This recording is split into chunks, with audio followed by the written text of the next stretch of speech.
हैदराबाद के भारत में विलय को लेकर हम सरदार वल्लभ भाई पटेल को याद करते हैं, लेकिन सरदार इसका क्रेडिट किसी और को देते थे। हैदराबाद के भारत में मिलने से पहले 4 दिसंबर 1947 को जब निजाम घूमने निकला तो नारायण राव उर्फ नारायण बाबू ने उसकी मोटर पर बम फेंका। उस हमले में निजाम तो बच गया, लेकिन उसको समझ आ गया कि अब या तो प्राण जाएंगे या तो राज्य जाएगा। भारत की आजादी के 13 महीने बाद जब 17 सितंबर 1948 को हैदराबाद भारत में शामिल हुआ तो सरदार पटेल ने सबसे पहले नारायण बाबू को जेल से मुक्त करवाकर दिल्ली बुलाया और उनकी पीठ थपथपाते हुए कहा कि हमने हिंदुस्तान को आजाद किया और तुमने हैदराबाद को। ये नारायण बाबू हैदराबाद आर्य समाज के कार्यकर्ता थे।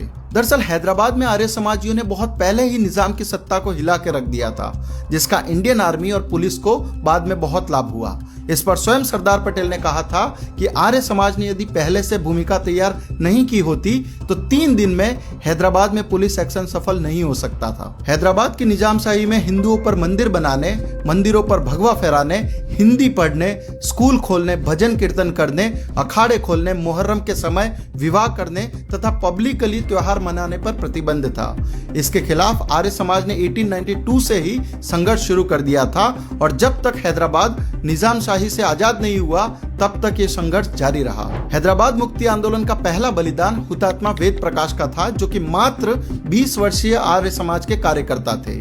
इस संघर्ष में अनगिनत आर्य समाजियों को जेल हुई और पंडित श्यामलाल जी जैसे कई आर्यों की जेल में ही हत्या करवा दी गई। इस पूरी लिस्ट में पंडित नरेंद्र एक ऐसा आर्य नाम है जिन्हें हैदराबाद के शेर के रूप में जाना जाता था। निजाम ने दशकों बार उनकी हत्या के प्रयास किए, लेकिन एक भी बार सफल नहीं हो सका। पंडित नरेंद्र ने रजाकारों की सेना पर बम फेंककर निजाम के उद्देश्यों को तहस नहस कर दिया था। हैदराबाद की मुक्ति के 9 वर्ष पहले 1939 में आर्य समाज ने वहां एक प्रचंड सत्याग्रह किया था, जिसमें पूरे भारतवर्ष से आर्य समाजी हैदराबाद पहुंचे थे। उनमें से लगभग 12,000 आर्य समाजियों को तो जेल में ठूंस दिया गया था। उस सत्याग्रह के बाद निजाम को झुकना पड़ा था और हिंदुओं पर लगाए गए तमाम प्रतिबंध हटाने पड़े थे। साथ ही आर्य समाज ने नुकसान के तौर पर 15 लाख रुपए निजाम से ही वसूले थे। 15 अगस्त 1947 के बाद जब भारत सरकार हैदराबाद को लेकर कोई ठोस निर्णय नहीं ले रही थी, तब आर्य समाज के ही एक नेता भाई बंसीलाल दिल्ली में सरदार पटेल से मिलने पहुंचे।